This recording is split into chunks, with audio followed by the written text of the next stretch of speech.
Hello guys, welcome to our YouTube channel. आज के इस वीडियो में हम बात करेंगे इन्फ्लेशन की, जिसको हम हिंदी में महंगाई या फिर मुद्रास्फीति भी कहते हैं। गाइस, इन्फ्लेशन एक इकोनॉमी के लिए बहुत ही इम्पोर्टेंट इशू होता है और वहाँ की पॉलिटिकल पार्टीज़ के लिए भी ये बहुत इम्पोर्टेंट इशू होता है, चाहे वो रूलिंग पार्टी हो या फिर जो भी पार्टी अपोजिशन में हो उनके लिए भी।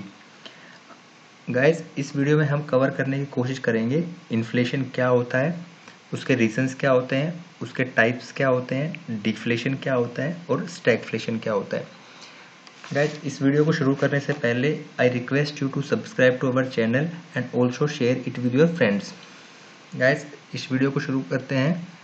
सबसे पहले हम बात करेंगे इन्फ्लेशन होता क्या है। अगर गाइस इन्फ्लेशन को हमें आसान भाषा में समझना है तो इन्फ्लेशन का मतलब होता है persistent increase in general prices of goods and services, कि जो लगातार गुड्स और सर्विसेज के प्राइसेस बढ़ते रहते हैं उसको हम इन्फ्लेशन कहते हैं।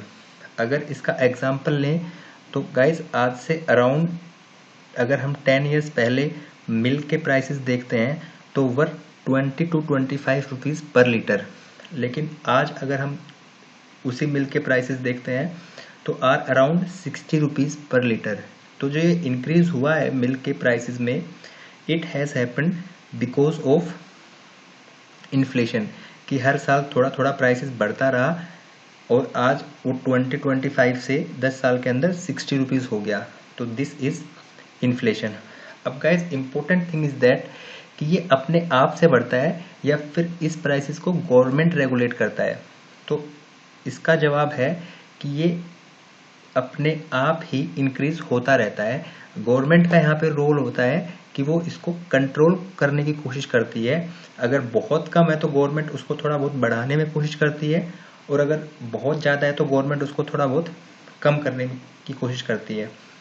गाइस, जो थोड़ा बहुत इन्फ्लेशन होता है वो इकोनॉमी के लिए बहुत अच्छा होता है। अराउंड 2%, 3%, 4% तक इकोनॉमी के लिए इन्फ्लेशन बहुत ज़रूरी होता है, क्योंकि अगर थोड़ा इतना इन्फ्लेशन होता है तो वो शो करता है कि इकोनॉमी इज़ ग्रोइंग, और इतना इन्फ्लेशन इकोनॉमी को ग्रो करने में हेल्प करता है। अब ये होता किस वजह से है, ये हम इस अगली स्लाइड में समझने की कोशिश करेंगे, लेकिन इससे पहले मैं आपको हल्का ऊपर ऊपर से बता देना चाहता हूँ कि गवर्नमेंट इसको कैसे कंट्रोल करती है। गाइस, गवर्नमेंट के पास कुछ इंस्ट्रूमेंट्स होते हैं, कुछ मेजर्स होते हैं जिससे वो इसको कंट्रोल करने की कोशिश करती है। जैसे एग्जांपल के लिए एक होता है repo rate, reverse repo rate. ये आरबीआई डिसाइड करती है, रेपो रेट और रिवर्स रेपो रेट, जो इन्फ्लेशन को कंट्रोल करने की कोशिश करती है। अब ये एक मेजर है, इसके अलावा भी गवर्नमेंट के पास और भी काफ़ी मेजर्स होते हैं जो हम कभी किसी और वीडियो में डिस्कस करेंगे। अभी के लिए हम इन्फ्लेशन के बारे में बात करते हैं। और अब हमने जब बताया कि इन्फ्लेशन का मतलब होता है कि जो प्राइसेस में, गुड्स और सर्विसेज के प्राइसेस में लगातार इंक्रीज हो रहा होता है, उसको हम इन्फ्लेशन कहते हैं। अब गाइस, यहाँ पे ध्यान देने वाली बात है, हम बात कर रहे हैं लगातार, कि लगातार over a period of time, 1 साल 2 साल 3 साल, जो हर साल प्राइसेस इंक्रीज होता है उसको हम इन्फ्लेशन बोलते हैं। अगर कोई टेम्परेरी इंक्रीज होता है, कि सपोज करो कि एक महीने किसी गुड के प्राइसेस इंक्रीज हो गए और फिर बाद में वो सेम लेवल पे आ गए, तो हम इसको इन्फ्लेशन नहीं कहेंगे। अब ये इन्फ्लेशन होता क्यों है, ये हम इस स्लाइड में डिस्कस करेंगे। तो सबसे पहला रीज़न है डिमांड पुल इन्फ्लेशन। हम इसको डिमांड पुल इन्फ्लेशन बोलते हैं। इसका मतलब क्या है, आपको अगर आसान भाषा में समझना है तो इसका मतलब ये है कि डिमांड, किसी भी प्रोडक्ट की डिमांड ज़्यादा हो जाती है और उसकी सप्लाई कम हो जाती है, जिसकी वजह से उस कमोडिटी का प्रोड्यूसर कमोडिटी के प्राइसेस बढ़ा देता है, तो वो कमोडिटी महंगी हो जाती है, जिसको हम डिमांड पुल इन्फ्लेशन बोलते हैं। अब मैंने यहाँ पे एक एग्जांपल लेने की कोशिश की है कि सपोज करो मिल्क है और मिल्क का जो डिमांड है वो 200 लीटर्स है और सप्लाई है वो है 150 लीटर्स। अब मिल्कमैन को ये बात मालूम पड़ गई कि मेरे मिल्क की demand is more than supply, की डिमांड तो 200 लीटर्स है और सप्लाई है वो है 150 लीटर्स। तो मिल्कमैन क्या करेगा कि उसको पता है कि अगर मैं थोड़े बहुत प्राइसेस भी बढ़ा दूंगा तो लोग उसको खरीद लेंगे, तो वो क्या करेगा, अपने मिल्क के प्राइसेस बढ़ा देगा, जिससे कि मिल्क के प्राइसेस बढ़ जाएंगे तो क्या होगा कि इन्फ्लेशन आ जाएगा मिल्क के प्राइसेस में।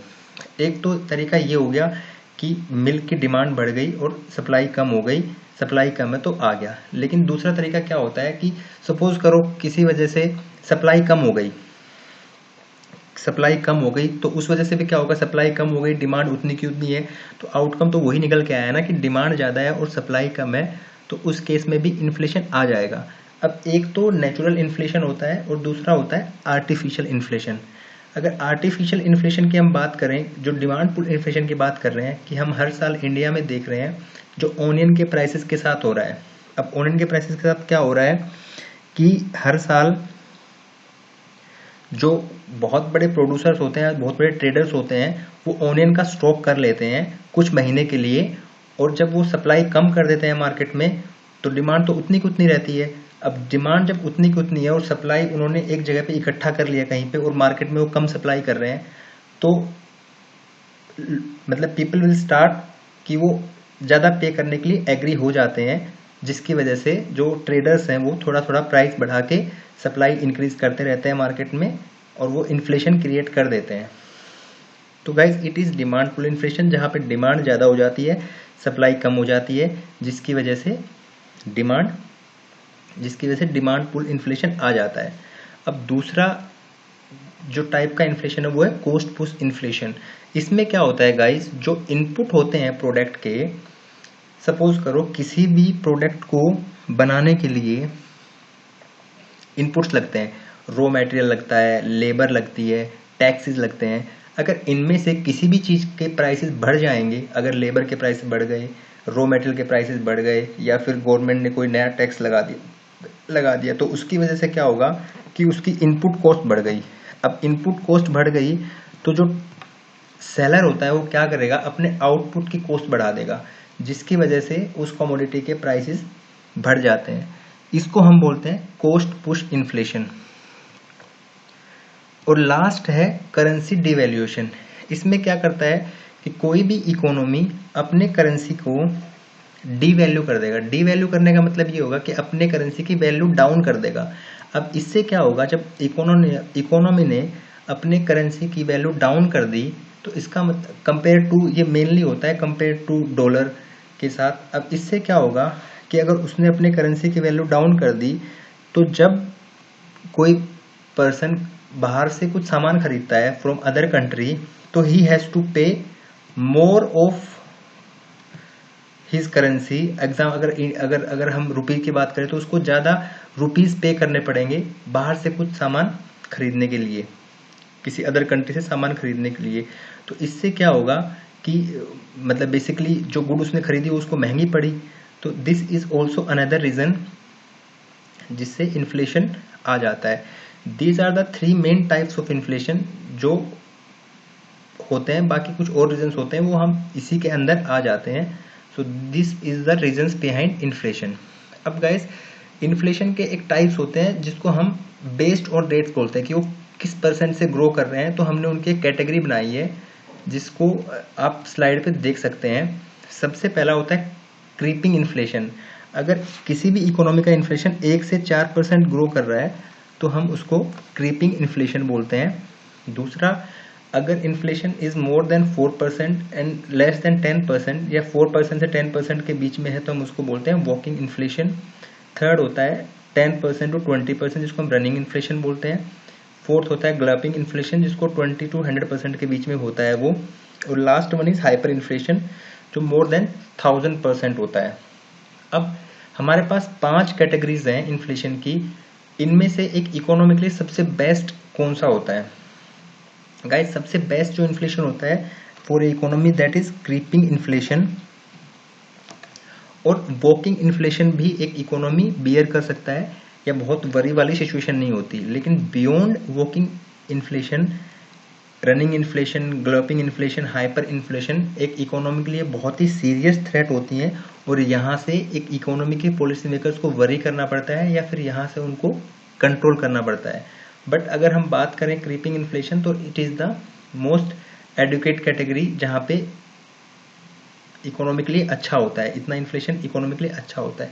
गाइस हाइपर इन्फ्लेशन होता है जो सबसे खतरनाक होता है। अब ये किस वजह से आता है? एज पर हिस्ट्री अब दुनिया में ये कम से कम 30 से अराउंड 30 टाइम्स ये आया है।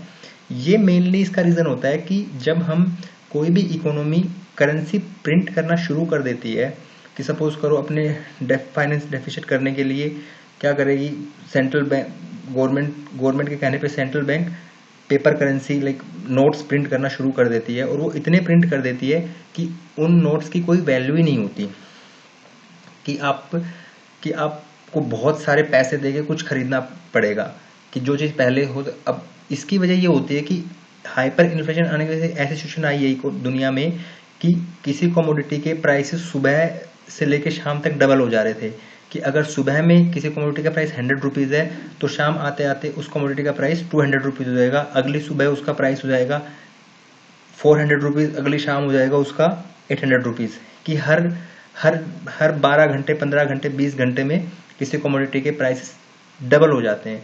और ये सिचुएशन दुनिया में आई है, जैसे जिम्बाब्वे, वेनेजुएला, हंगरी, जहाँ पे ये हाइपर इन्फ्लेशन आया है। अब गाइस ये तो बात थी इन्फ्लेशन के बारे में। अब इन्फ्लेशन का उल्टा होता है डिफ्लेशन। डिफ्लेशन क्या होता है? डिफ्लेशन में होता है कि जैसे इन्फ्लेशन में प्राइसेस इंक्रीज होते हैं गुड्स एंड सर्विसेज के, डिफ्लेशन में प्राइसेस डिक्रीज होते हैं, जिसको हम डिफ्लेशन बोलते हैं। कि जैसे सपोज करो किसी कमोडिटी के प्राइस 100 रुपीज़ थे एक साल पहले, वो गिरते गिरते गिरते आज हो सकता है कि 90 रुपीज़ हो गए, अगली साल 80 रुपीज़ हो जाएंगे, तो this is known as deflation. ये बहुत ही कम सिचुएशन होती है जो आता है, लेकिन 1 or 2 time it has occurred in history, तो it is opposite to inflation. और इसके बाद next is stagflation. Stagflation guys एक बड़ी अजीब सी सिचुएशन होती है, जहाँ पे हाई तो इन्फ्लेशन होता है कि कमोडिटी के प्राइसेस इंक्रीज हो रहे हैं, और at the same time high unemployment होता है, कि लोग बहुत ज़्यादा बेरोजगार भी हो रहे होते हैं और गुड्स भी महंगी हो रही होती हैं, और at the same time economy two is not growing. Economy भी ग्रो नहीं कर रही, बहुत ज़्यादा अनएम्प्लॉयमेंट है और बहुत ज़्यादा महंगाई है। तो this situation is known as stagflation. तो गाइज आज की इस वीडियो में बस इतना ही। If you want to know in detail so you can contact us by mail, और जो अभी बाय मेल और telephone. Guys, please, if you like this video, then subscribe to our channel and share it with your friends. Guys, thank you so much.